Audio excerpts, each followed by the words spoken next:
आपल्या ध्येया इतकं मोठं प्रोत्साहन कशातच नाहीये.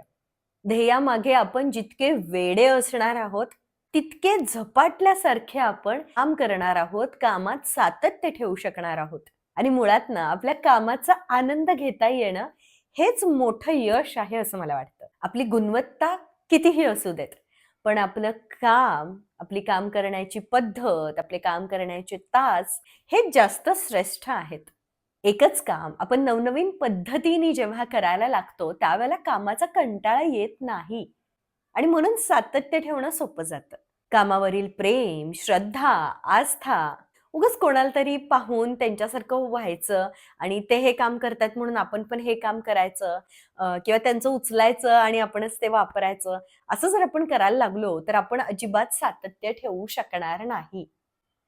जर आपल्याला आपल्या चांगल्या सवयींमध्ये सातत्य ठेवायचं असेल, आपल्या कामामध्ये सातत्य ठेवायचं असेल, तर त्याचा आनंद घेता येणं गरजेचं आहे.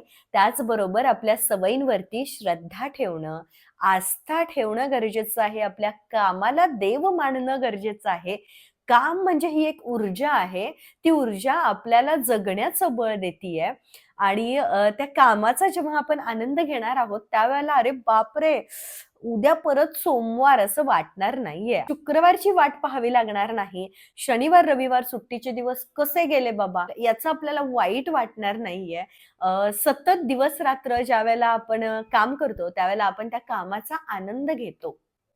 म्हणजे झपाटल्यासारखा जो व्यक्ती काम करतो ना, मला असं वाटतं, की तो व्यक्ती त्याच्या कामामधूनच स्वतःला हील सुद्धा करत असतो. आणि म्हणून आपल्या कामावरती प्रचंड प्रेम असणं, आपल्या कामाप्रती कृतज्ञता असणं खूप गरजेचं आहे.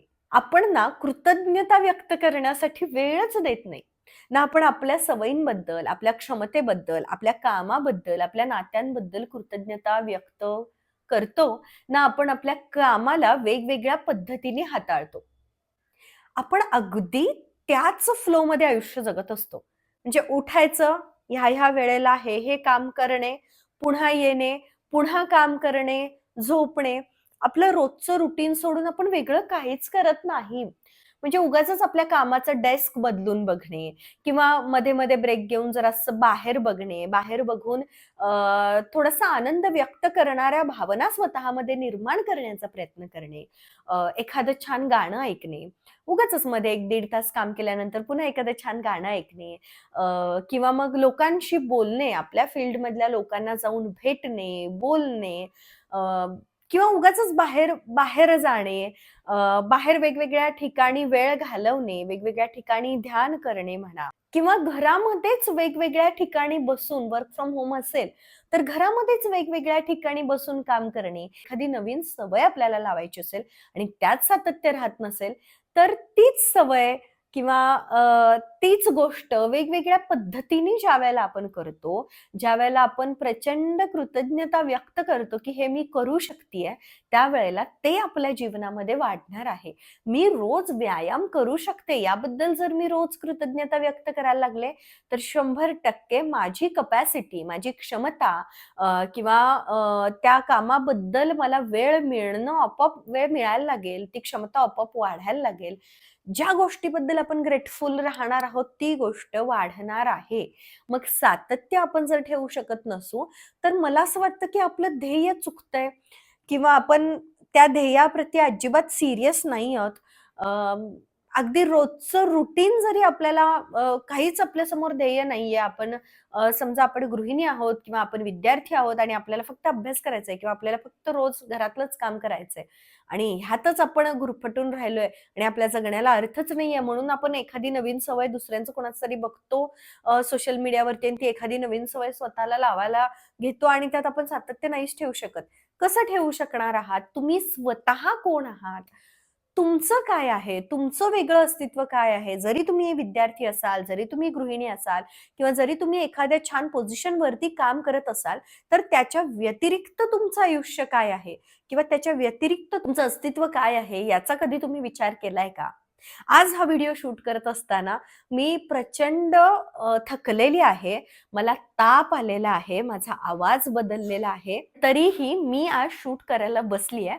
कारण मला ह्या कामातून ऊर्जा मिळतेय. मला माझं काम झपाट्याने मी करू शकते. कारण माझं ध्येय स्पष्ट आहे. मला तिथपर्यंत जायचं आहे. माझ्या कामाचा मी आनंद घेऊ शकते आहे. कोणाचं तरी बघून मी काहीतरी करत नाहीये. माझं एक वेगळं अस्तित्व मी शोधलेलं आहे. आणि ज्या वेळेला आपण आपलं एक अस्तित्व वेगळं शोधणार आहोत, आपण आपल्या ध्येयामागे आनंदाने, आपल्या कामावरती नितांत श्रद्धा ठेवून, आपण स्वतःला भरपूर प्रेम देऊन ज्यावेळेला काम करतो, त्यावेळेला या ज्या छोट्या-छोट्या अडचणी असतात ना, त्या आपल्याला अडचणी वाटत नाहीत किंवा त्या अडचणींच्या पलीकडे जाऊन आपण काम करू शकतो, तेवढी क्षमता आपल्यामध्ये निर्माण होते. आणि त्यासाठी आपल्या ध्येयाबद्दल जागरूक असणं गरजेचं आहे. म्हणजे स्वतःला गृहीत धरणं, आपल्या ध्येयाला गृहीत धरणं, हा खूप मोठमोठी स्वप्न बघणं आणि करायचं तर काहीच नाही, असं होणार नाहीये. ते स्वप्न किती मनापासून आपण बघतोय किंवा एखादी सवय मला असावी असं आपल्याला वाटतं.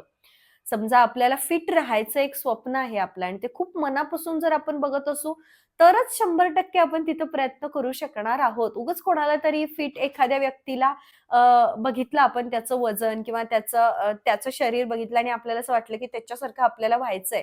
असं वाटून उपयोग नाहीये. ते आतून यायला पाहिजे. जेव्हा आतून गोष्टी येणार आहेत ना, त्यावेळेला आपण सातत्य ठेवू शकणार आहोत. एखाद्या कामामध्ये ना स्वतःला झोकून देता आलं पाहिजे. फक्त लक्ष त्याच कामावरती असलं पाहिजे. मग आपल्याला कोणत्या अडचणी येतायत याकडे आपलं लक्षच जाणार नाही.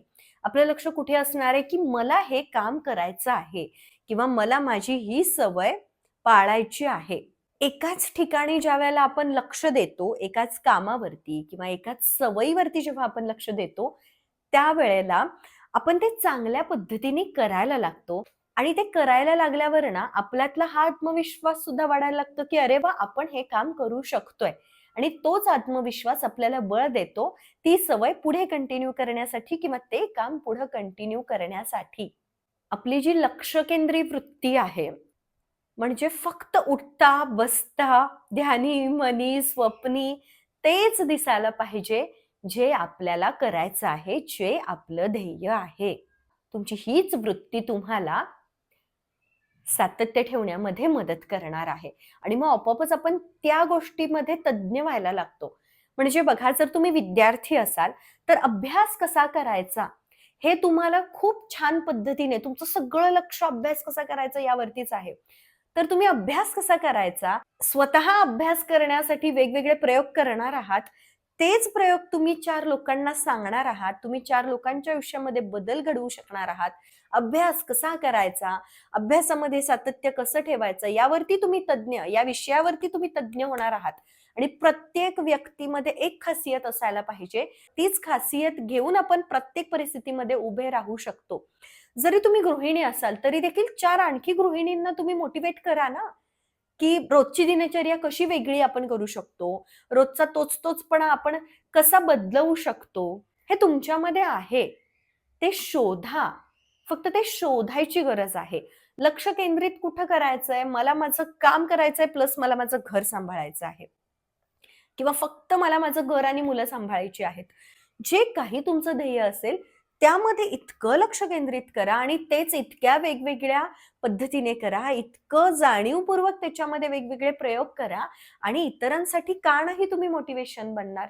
100% बनणार. आणखी 4 पालकांना तुम्ही शिकवू शकाल, की मुलांचा अभ्यास कसा घ्यायचा किंवा मुलांना कसं सांभाळायचं किंवा आणखी 4 विद्यार्थ्यांना तुमच्यासोबत शिकत असणाऱ्या लोकांना तुम्ही सांगू शकाल, की किती वेळ अभ्यास करावा, कसा करावा, कशा पद्धतीने करावा. हे सगळे प्रयोग असतात आणि हे प्रयोग जोपर्यंत आपण करणार नाही, तोपर्यंत आपण वेगळे आणि उठावदार आत्मविश्वासू बनणारच नाहीये. आणि हे प्रयोग ज्यावेळेला आपण करायला लागतो, त्यावेळेला आपल्या कामामध्ये, आपल्या दिनचर्येमध्ये वेगळेपण येतं. आपल्या जीवनामध्ये आपोआप आनंद आपल्याला मिळायला लागतो. आपल्यामध्ये हा विश्वास वाढायला लागतो, की आपण वेगळं काहीतरी छान करू शकतोय आणि ज्यावेळेला आपल्यामधला विश्वास वाढायला लागतो, त्यावेळेला त्या गोष्टीमध्ये सातत्य ठेवणं अत्यंत सोयीचं जातं. म्हणजे सातत्य ठेवावं लागतं. कसं ठेवायचं? असे प्रश्नच तुम्हाला पडणार नाहीयेत. सातत्य ठेवण्यासाठी तुमची वृत्ती लक्षकेंद्री असणं गरजेचं आहे. वेगवेगळे प्रयोग करणं गरजेचं आहे. ध्येय स्पष्ट असणं गरजेचं आहे.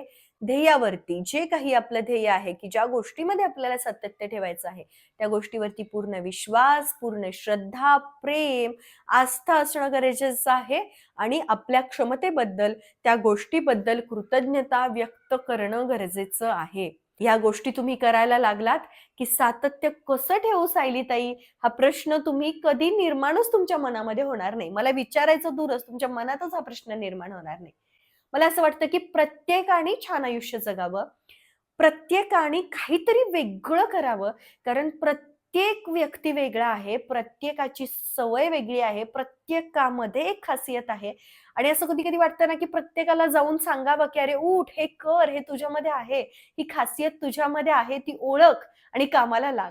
अशी खूप माझी इच्छा आहे, की तुम्ही सगळ्यांनी छान आयुष्य जगावं. म्हणून तुम्ही आज या मैत्रिणीला, मला, तुमच्या जवळच्या मैत्रिणीला प्रॉमिस करायचंय, की तुम्ही तुमच्यातलं वेगळेपण शोधणार आहात. तुम्ही इतरांकडे न बघता तुमचं ध्येय ठरवणार आहात. त्या ध्येयावरती प्रेम करणार आहात आणि अत्यंत श्रद्धेने काम करायला सुरू करणार आहात. मग ते अगदी साधं काम का असेना, अगदी तुमच्या दारातली बाग मेंटेन करणं का असेना, कोणतंही चित्रकला असेल, जे काही तुम्हाला करायचं आहे, त्यामध्ये तुम्ही तुमचं ते असणार आहे आणि म्हणून ते तुम्ही सातत्य ठेवू शकणार आहात. म्हणून स्वतःचा शोध घ्या, ध्येयाचा शोध घ्या आणि मला प्लीज कमेंट्समध्ये सांगा, की तुम्ही काय करत आहात? तुम्ही कसं सातत्य ठेवत आहात? आणि जर तुम्ही ते ठेवू शकत नसाल, तर पुढे जाऊन तुम्ही काय करणार आहात? तुमच्या मनात काय चालू आहे? तुम्ही स्वतःला ओळखलेलं आहे का? तुम्ही तुमच्यातलं वेगळेपण बाहेर काढलेलं आहे का? आणि ते वेगळेपण काय आहे, हे मला वाचायला नक्की आवडेल. पुन्हा भेटेन अशाच एका नवीन छान विषयासोबत. तोपर्यंत स्वतःची काळजी घ्या. हा व्हिडिओ तुम्ही शेवटपर्यंत पाहिलात त्याबद्दल खूप धन्यवाद. खूप प्रेम आणि खूप कृतज्ञता.